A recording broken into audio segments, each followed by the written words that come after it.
Assalamualaikum warahmatullahi wabarakatuh. Kami daripada kumpulan 17 akan membentangkan pembentangan berkaitan assignment PowerPoint yang bertajuk Mata Wang Kripto daripada Perspektif Islam. Saya Dina Yasmin binti Muhammad Barusam dan rakan sekumpulan saya iaitu Aminah Nurdinina, Muhammad Harid dan Nur Syazwina.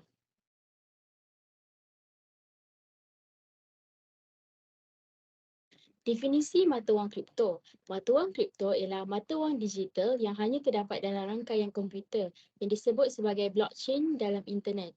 Ianya adalah mata wang maya yang desentralisasi dan wujud di luar perbankan tradisional. Mata wang kripto pertama, Bitcoin, dicipta pada tahun 2009 menggunakan nama samaran oleh penulis perisian Satoshi Nakamoto.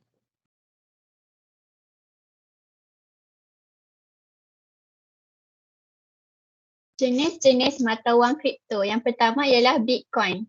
Bitcoin membenarkan orang memindahkan nilai secara langsung dari satu pengguna ke pengguna lain dengan mengelakkan pihak ketiga. Ini bergantung kepada teknologi blockchain yang mengandungi rekod digital setiap transaksi Bitcoin. Penggunaan Bitcoin telah mencipta sistem pengesahan peer-to-peer. Teknologi P2P ini tidak berpusat demi kepentingan terbaik semua pihak terlibat. Seterusnya ialah Ethereum.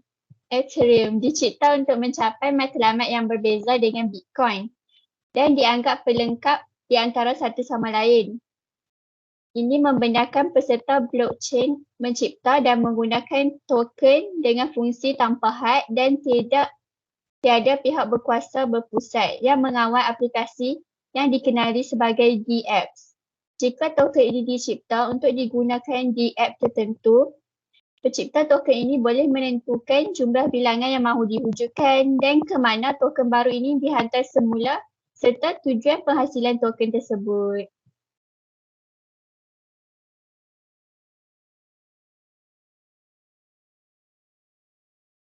Ini merupakan jadual bagi pasaran mata wang kripto.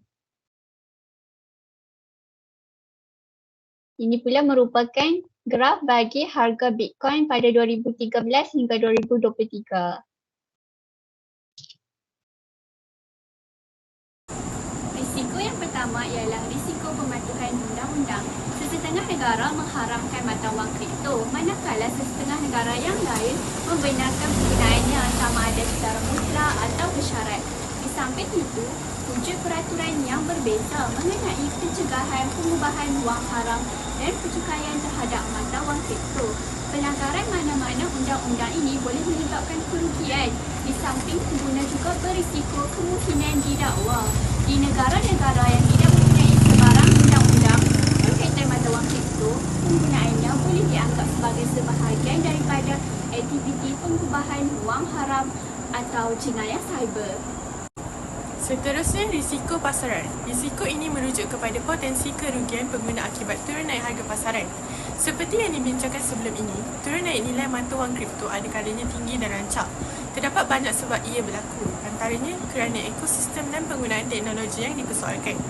Spekulasi dan manipulasi di pasaran pada tahap pramatang ini juga mempunyai kesan yang tinggi terhadap nilainya di pasaran. Sudah tentu risiko ini berbeza di kalangan pelbagai mata wang kripto. Di dalam senario yang paling teruk, nilai mata wang kripto boleh mencecah hingga sifar apabila kepercayaan terhadapnya pupus. Akhir sekali ialah risiko penipuan. Penipuan boleh berlaku dalam semua bentuk pelaburan. Beberapa faktor berikut membuat risiko menjadi mangsa penipuan lebih tinggi dalam urusan berkaitan mata wang kripto. Pertama, berurusan dengan mata wang kripto memerlukan pengetahuan teknikal terlebih dahulu. Ini membuka peluang kepada penipu untuk tawarkan perkhidmatan mereka sebagai ejen ataupun perantara untuk berurus niaga menggunakan mata wang kripto. Yang kedua, mengutip wang dari orang ramai ataupun institusi pelaburan dalam bentuk tawaran awal mata wang kripto iaitu ICO yang mendakwa untuk membangunkan mata wang kripto baru dengan tawaran lumayan bahawa nilainya akan meningkat pada masa hadapan. Namun ia merupakan satu penipuan. Yang ketiga, mata wang kripto tidak atau kurang dikawal sedia dan ini memberi peluang untuk lebih banyak penipuan berlaku. Terima kasih. Seterusnya, mata wang kripto di Malaysia. Mata wang kripto tidak diiktiraf sebagai mata wang yang sah diperlakukan dan bukan instrumen pembayaran yang dikawasi oleh Bank Negara Malaysia. Menurut Bank Negara Malaysia, mata wang kripto ini tidak menunjuk ciri-ciri universal wang. Ciri-ciri mata wang kripto menghalangi daripada penyimpanan nilai dan medium pertukaran yang baik. Hal ini disebabkan oleh keadaan mata wang kripto yang terdedah kepada turun naik harga yang tidak menentu, ancaman cyber dan kekurangan dari segi boleh skala.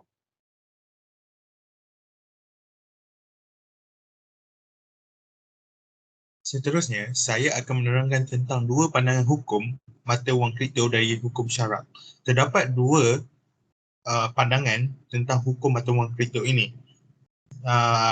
Sebelum itu, saya akan menerangkan pada pandangan ulama dan badan fatwa mengenai Bitcoin mencerminkan perbezaan dan pendekatan terhadap mata wang kripto ini, di antaranya yang mengharamkan dan mengharuskan. Serta pendekatan tawakuf, terdapat perbezaan dalam penilaian keharaman dan keharusan Bitcoin. Tawakuf ini dikenali sebagai dia tidak mempunyai keputusan yang tetap, iaitu di antara tertengah, iaitu haram dan harus. Okey, dari perspektif haram, daripada pandangan Darul Itfa Mariyah, iaitu Majlis Fatwa Mesir, mengatakan Bitcoin diharamkan kerana dianggap tidak mematuhi syarak sebagai mata wang. Terdapat unsur jahalah, gara dan manipulasi yang sukar dikawal dalam mata wang kripto ini.